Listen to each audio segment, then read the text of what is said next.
राजा जनक के दरबार के सबसे ज्ञानी उनके गुरु अष्टावक्र की यह कथा अत्यंत ही रोचक है। आइए जानते हैं अष्टावक्र के जन्म से लेकर राजा जनक के दरबार में विशिष्ट स्थान प्राप्त करने की इस कथा को। आप सभी का आपके अपने ही चैनल मानवीय स्किल्स पर स्वागत है। दोस्तों, अगर आपने अभी तक इस चैनल को सब्सक्राइब नहीं किया है तो प्लीज़ सब्सक्राइब कर लें। प्राचीन काल में उद्दालक नाम के एक ऋषि थे। उनका एक पुत्र था श्वेतकेतु और एक रूपवती व गुणवती कन्या थी सुजाता। ऋषि उद्दालक के आश्रम में उनका सबसे प्रिय शिष्य था कहोड़। ऋषि उद्दालक ने उसे सभी वेदों का ज्ञान प्रदान किया और फिर अपनी प्रिय पुत्री सुजाता का विवाह कहोड़ से कर दिया। विवाह के पश्चात कहोड़ अपनी पत्नी सुजाता के संग ऋषि उद्दालक के ही आश्रम में रहते थे। कहोड़ एक वेद पाठी पंडित थे। वे रोज वेदों का पाठ करते। उन्हें सभी वेद भली भांति रट गए थे।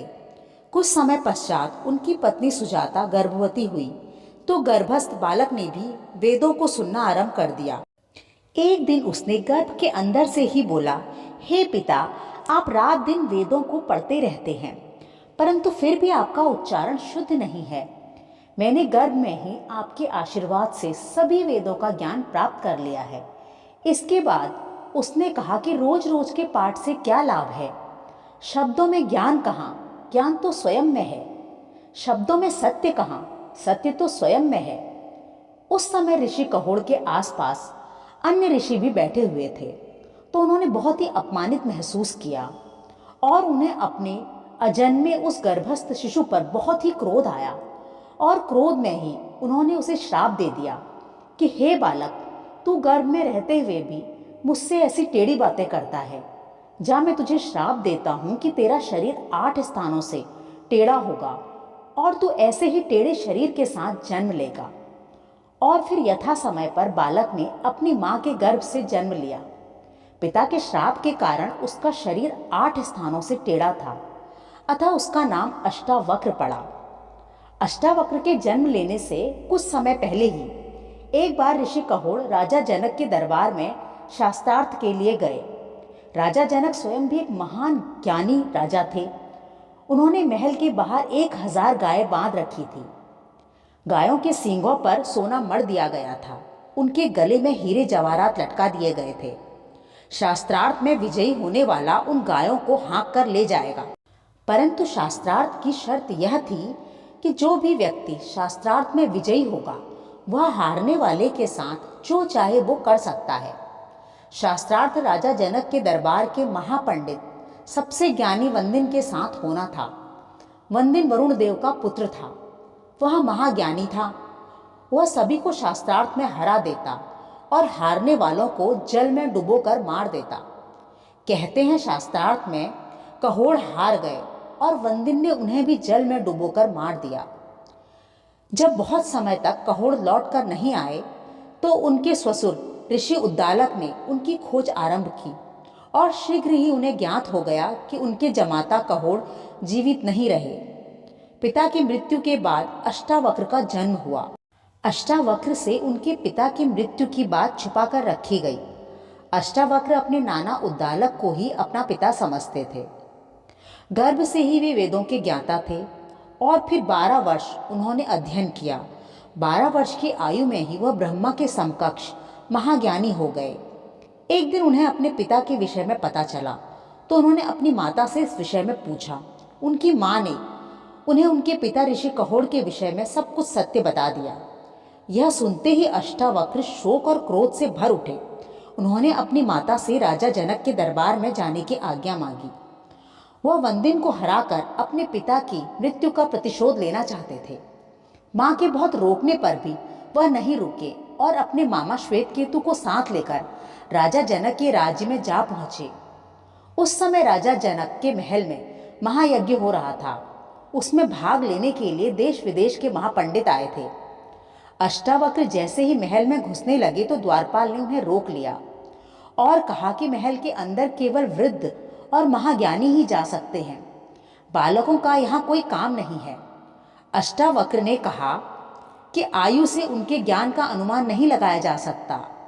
हम तुम्हारे महापंडित वंदिन को शास्त्रार्थ में हराने आए हैं। बालक अष्टावक्र का आत्मविश्वास देखकर द्वारपाल ने उन्हें अंदर जाने दिया। अष्टावक्र सीधे दरबार में जा पहुंचे। वहां सभी ज्ञानी पंडित उपस्थित थे। अष्टावक्र का शरीर टेढ़ा मेढ़ा होने के कारण उनकी चाल भी हास्यास्पद थी। उन्हें देखकर सभी उनका उपहास उड़ाने लगे। सभी उपस्थित विद्वानों को खुद पर हंसता देखकर बालक अष्टावक्र भी जोर जोर से हंसने लगे। उन्हें हंसता देखकर राजा जनक ने आश्चर्यचकित होकर कहा, बालक, यहाँ उपस्थित सभी विद्वान हंसते हैं, वो तो मैं जानता हूँ कि वे क्यों हंस रहे हैं, परंतु हे बालक, तुम क्यों हंस रहे हो? इस पर अष्टावक्र ने संजीदा होकर कहा, मैं इसलिए हंस रहा हूँ कि चमड़े के पारखियों मूर्खों की सभा में सत्य का निर्णय हो रहा है। यह सुनते ही दरबार में उपस्थित सभी विद्वान सन्न रह गए। एकदम से वहां सन्नाटा छा गया। सभी भद्र पुरुष तिलमिला उठे। राजा जनक ने अष्टावक्र से पूछा, बालक, तुम्हारा क्या तात्पर्य है? विस्तार से समझाओ। अष्टावक्र ने बहुत ही गंभीरता से जवाब देते हुए कहा, महाराज, इन्हें सिर्फ मेरा टेढ़ा मेढ़ा शरीर दिखता है, मैं नहीं। इनको मेरी चमड़ी दिखती है। ये चमड़ी के पारखी हैं। इन्हें मेरा स्वभाव नहीं दिखाई देता। मेरी दृष्टि में ये सभी विद्वान नहीं, चर्मकार हैं। हे राजन, मंदिर के टेढ़े होने से कहीं आकाश टेढ़ा होता है? मटके के फूटने से क्या कहीं जल फूटता है? आकाश और जल तो निर्विकार हैं। उसी प्रकार मेरा शरीर टेढ़ा मेढ़ा है, पर मैं तो नहीं।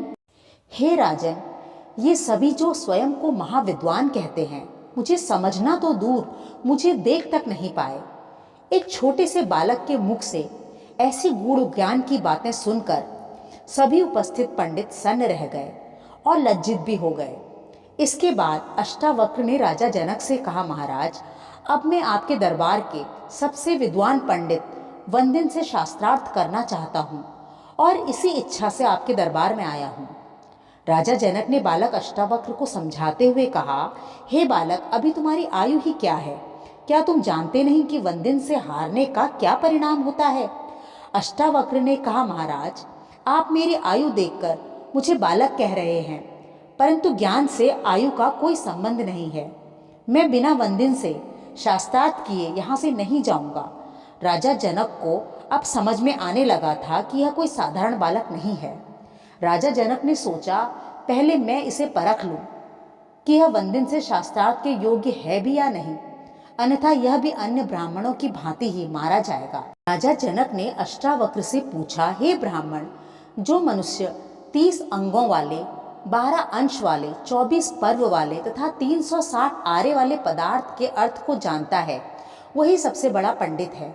अष्टावक्र ने तुरंत ही उत्तर दिया, हे राजन, 24 पर्व, 6 नाभि, 12 अंश और 360 आरे वाला वही शीघ्रगामी काल चक्र आपकी रक्षा करे। जनक ने अगला प्रश्न किया, जो 2 वस्तुएं अश्विनी कुमारों के समान संयुक्त और बाज पक्षी के समान टूट पड़ने वाली हैं, उनका देवताओं में से कौन देवता गर्भाधान करता है?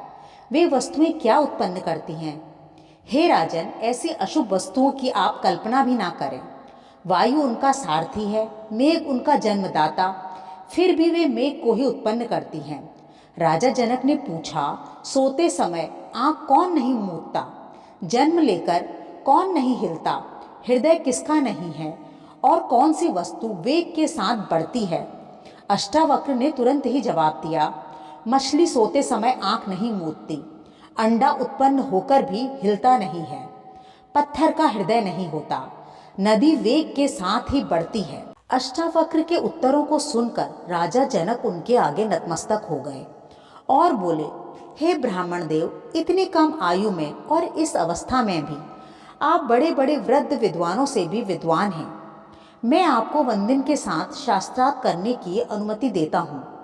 वंदिन उस तरफ मंडप में बैठे हैं। इतना सुनते ही अष्टावक्र मंडप की तरफ चल पड़े और वंदिन को शास्त्रार्थ के लिए ललकारा। वंदिन भी अष्टावक्र की काया और आयु को देखकर उस पर हंस पड़े। इस पर अष्टावक्र ने कहा, हे अभिमानी वंदिन, कायरों की भांति चुप क्यों हो? आओ मेरे साथ शास्त्रार्थ करो। वंदिन ने शास्त्रार्थ आरंभ किया और प्रश्न किया, एक अग्नि कई प्रकार से प्रज्वलित की जाती है। सूर्य एक होकर भी संपूर्ण जगत को प्रकाशित करता है। एक वीर इंद्र सब शत्रुओं का नाश करता है और एक यमराज सब पितरों के स्वामी हैं। अष्टावक्र ने कहा, इंद्र और अग्नि सखा के रूप में साथ साथ विचरते हैं। नारद और पर्वत दोनों देवर्षि हैं। अश्विनी कुमार 2 हैं। रथ के पहिए भी 2 होते हैं। विधाता के विधान के अनुसार स्त्री और पति 2 व्यक्ति होते हैं। फिर वंदिन ने बोला, कर्म से 3 प्रकार के जन्म होते हैं। 3 वेद मिलकर वाजपेयी यज्ञ को संपन्न करते हैं। शास्त्र 3 प्रकार के स्नानों की विधि बताते हैं। लोग 3 प्रकार के होते हैं और ज्योति के भी 3 प्रकार बताए गए हैं। अष्टावक्र ने उत्तर दिया, ब्राह्मणों के आश्रम 4 प्रकार के होते हैं। 4 वर्ण यज्ञ को संपन्न करते हैं। दिशाएं 4 हैं। वर्ण 4 प्रकार के हैं और गाय के पैर भी 4 होते हैं। वंदिन ने कहा, अग्नि 5 है। पंक्ति द्वंद्वों में 5 चरण होते हैं। यज्ञ 5 प्रकार के होते हैं। वेदों में चैतन्य प्रमाण, विकल्प, विपर्य, नीद और स्मृति ये 5 प्रकार की वृत्तियां कही गई हैं और पंचनद देश सर्वत्र पवित्र कहा गया है। फिर अष्टावक्र ने कहा, यज्ञ की दक्षिणा में 6 गोदान की विधियां हैं और 6 ऋतुएं हैं, इंद्रियां 6 हैं और सारे वेदों में 6 साधस्य यज्ञ की विधियों का वर्णन है। वंदिन बोला, ग्राम में पशु 7 प्रकार के होते हैं। वन के पशु भी 7 ही प्रकार के होते हैं। 7 छंदों से एक यज्ञ संपन्न होता है। ऋषि 7 हैं, पूजनीय 7 हैं और संगीत में भी 7 ही सुर होते हैं। इस पर अष्टावक्र ने कहा, 8 गोपों का एक शतमान होता है। सिंह को मारने वाले शरभ के 8 पैर होते हैं। देवताओं में 8 वसु होते हैं और सभी यज्ञों में 8 पहर का यूप होता है। वंदिन ने कहा, पितृपक्ष में 9 सामधेनी होती है। 9 भागों से सृष्टि क्रिया होती है। वृत्ति छंद के चरण में 9 अक्षर होते हैं और गणित के भी 9 अंक हैं। अष्टावक्र ने कहा, दिशाएं 10 हैं। 10 सैकड़े का 1000 होता है। स्त्रियों का गर्भ 10 महीने में पूर्वावस्था को पहुंचता है। तत्व के उपदेशक 10 हैं, अधिकारी 10 हैं और द्वेष करने वाले भी 10 हैं। वंदिन बोला, इंद्रियों के विषय 11 प्रकार के होते हैं। 11 विषय ही जीव के बंधन स्तंभ हैं और प्राणियों के विकार 11 प्रकार के होते हैं और रुद्र भी 11 ही प्रसिद्ध हैं। अष्टावक्र ने उत्तर दिया, वर्ष 12 महीनों में पूर्ण होता है। जगति द्वंद्व के 12 अक्षर होते हैं। 12 दिनों में प्राकृत यज्ञ पूर्ण होता है और 12 आदित्य सर्वत्र विख्यात हैं। फिर वंदिन ने कहा, त्रयोदशी तिथि पुण्य तिथि कही गई है। पृथ्वी के 13 द्वीप हैं। इतना कहकर वंदिन चुप हो गया और सोचने लगा। उसे यों सोचते देखकर अष्टावक्र ने कहा, आत्मा के भोग 13 प्रकार के हैं और बुद्धि आदि 13 उसकी रुकावटें हैं। इतना सुनते ही वंदिन ने हार स्वीकार कर अपना शीश झुका लिया। पूरी सभा में अष्टावक्र की जय जयकार होने लगी। इस पर अष्टावक्र ने कहा, हे ब्राह्मणों, मैंने इस अहंकारी वंदिन का अहंकार तोड़ दिया है। इसने न जाने कितने ही ब्राह्मणों को हराकर जल में डुबोकर मार डाला। इसीलिए मैं आज्ञा देता हूँ कि इस पराजित वंदिन को भी उसी प्रकार जल में डुबोकर मार दिया जाए। और फिर वो राजा जनक की तरफ देखने लगे। राजा जनक स्तब्ध थे। इस पर अष्टावक्र ने कहा, महाराज, आप आज्ञा क्यों नहीं देते? यह तो मेरा अपमान है। राजा जनक ने कहा, हे ब्राह्मण देव, आप साक्षात ब्रह्मा हैं। मैं आपके शब्दों को सुन रहा हूँ। आपकी आज्ञा का पालन होगा। वंदिन ने भी इसे स्वीकार करते हुए कहा, मुझे यह सजा स्वीकार है। इसके बाद मेरा कल्याण ही होगा। मुझे अपने पिता वरुणदेव के दर्शन होंगे। इसके साथ ही वंदिन ने अष्टावक्र से कहा, हे ब्राह्मण देव, आप महान हैं। इस संसार में आपके समान ज्ञानी कोई अन्य नहीं है। मैं आपको आशीर्वाद देता हूँ कि आपके पिता पुनः जीवित हो जाएंगे और अन्य ब्राह्मण भी जल से जीवित निकल आएंगे। और फिर ऋषि कहोड़ के साथ अन्य सभी ब्राह्मण भी जल से जीवित बाहर निकल आए। राजा जनक ने ऋषि कहोड़ और अष्टावक्र को बहुमूल्य वस्तुएं और अपार धन संपदा भेंट की। अष्टावक्र अपने पिता कहोड़ तथा मामा श्वेत केतु के साथ आश्रम लौट आए। इसके बाद कहोड़ ने पत्नी सुजाता और अष्टावक्र को समंगा नदी में स्नान करने की आज्ञा दी।